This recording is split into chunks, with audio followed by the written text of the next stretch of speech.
Hi and welcome. So today I want to share with you more how emotional eating and trauma are related. So if you're new here, welcome. My name is Michelle. I'm a certified holistic nutritionist and emotional eating expert.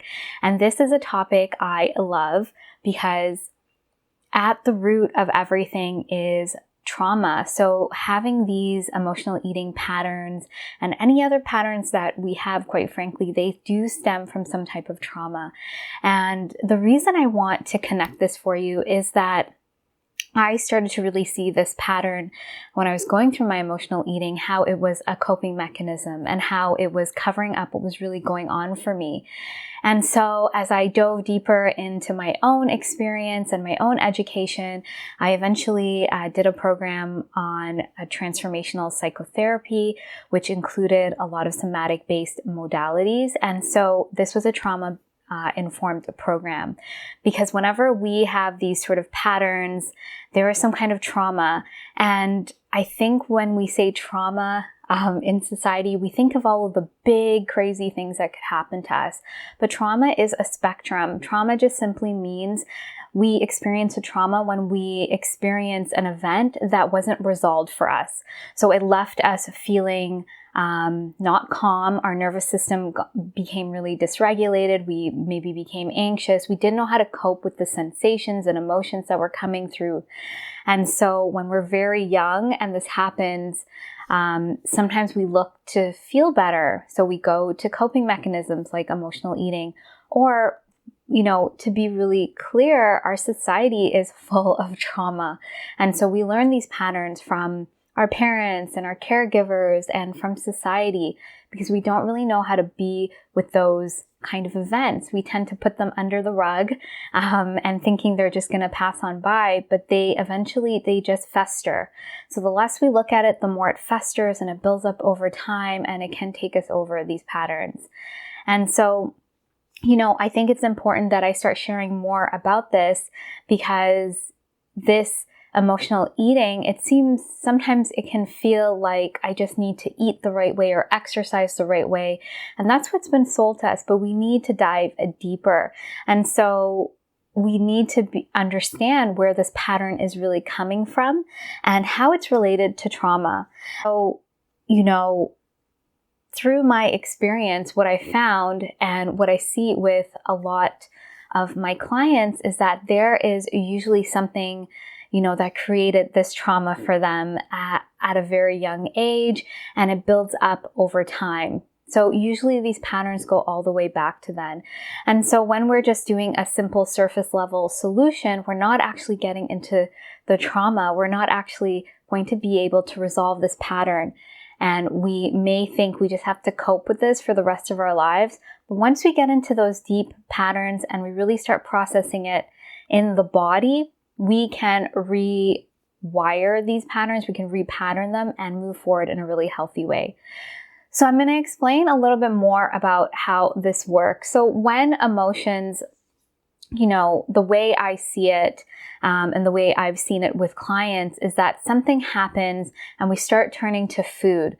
Something happens that wasn't resolved when we were younger. So from that experience, what happens is we decide that we need to feel better, so we're going to eat. And that becomes the way we know how to feel better. So this part of us that is just trying to take care of us becomes a part that eventually looks like it's sabotaging us, because every time we have a stressful event, every time something happens or we're triggered, we go to this pattern.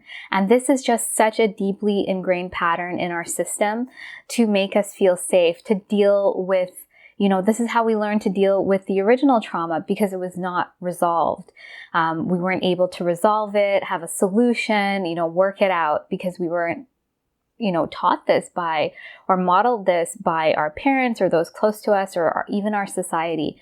And so we really need to kind of give ourselves a bit of grace, knowing that this pattern is coming from a place that's so young and so vulnerable, and there was nothing really you could do unless you had that modeling.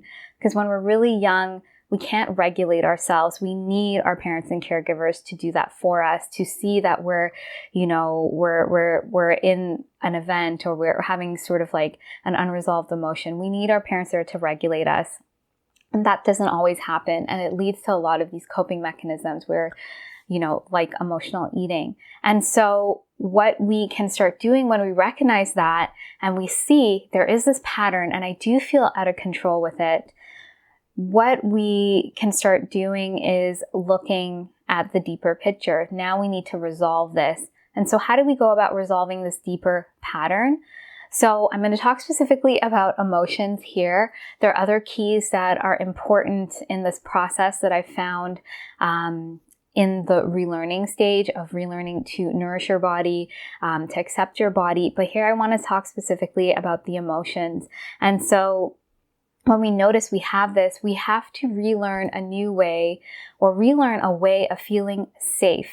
We want to feel safe in our body. We want to feel safe with our emotions. And the best way to do that is to have it modeled for us. So we do need to look for guidance. This isn't something, you can try it on your own, but when you have someone there guiding you, it's a lot quicker. And then you have some more support there. And because you haven't been able to do this for yourself, you might not know how to exactly do it. And so when you learn to become safe in your body and you can access this place, this is where you're then able to be your most resourced self. So this is the part of you that's the most calm. It's the most available to kind of encounter these unresolved emotions or these parts of us that are going towards food or are more dysregulated. And so when we have that, we can start looking at these parts that have made these decisions. And we all have different parts and aspects to us that come in. And so this part comes in to try to save us with emotional eating. And so we start looking at that part, understanding what it's doing, and then we can actually transform this part. We can transform this part, bring it into the present day, explain to it that we no longer need this pattern, actually find out what it was trying to do for us. So let's say it was trying to keep us safe or make us feel okay. We can find new ways of doing that. And so the deeper sort of integration here is really getting into the body and feeling and processing it in the body. And then we can sort of create a new way forward. And so this process is transformational because we get into the core wound of what was going on. We resolve the pattern. So we actually create, we have empathy for the pattern. Then we can start looking at ways to resolve the pattern or to meet the true needs. And then we can release it and we can bring in a new way that is more in alignment with who we are now and the goals that we have. And this is transformational and this is empowering.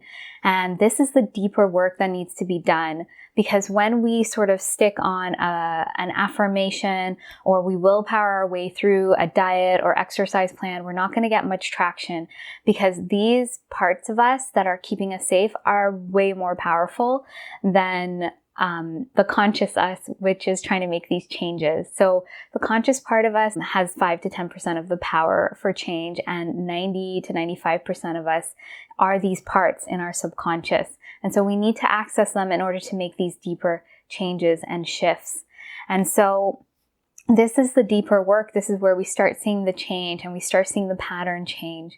And so if you have been struggling with diet and exercise and surgery, it's because all of these solutions were on the surface.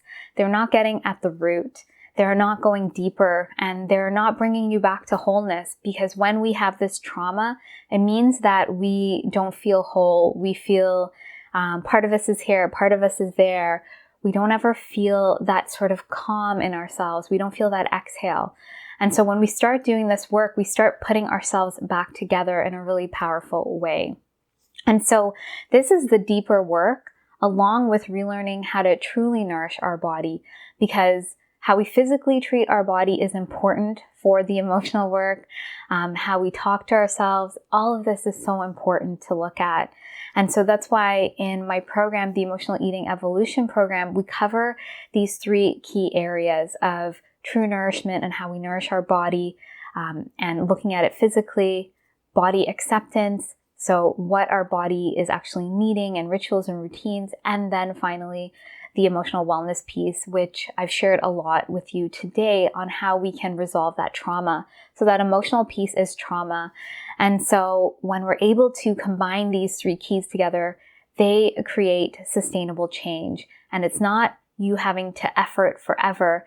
It actually, every step you make, you feel you're making progress.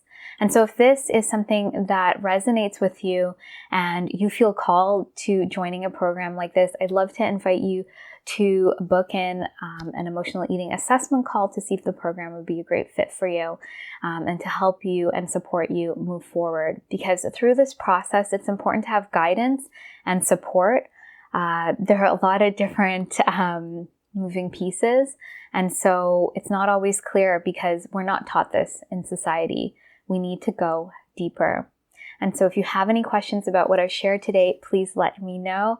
And I look forward to sharing more with you. And I hope you have a great day. And also, please be sure to like and subscribe if you haven't.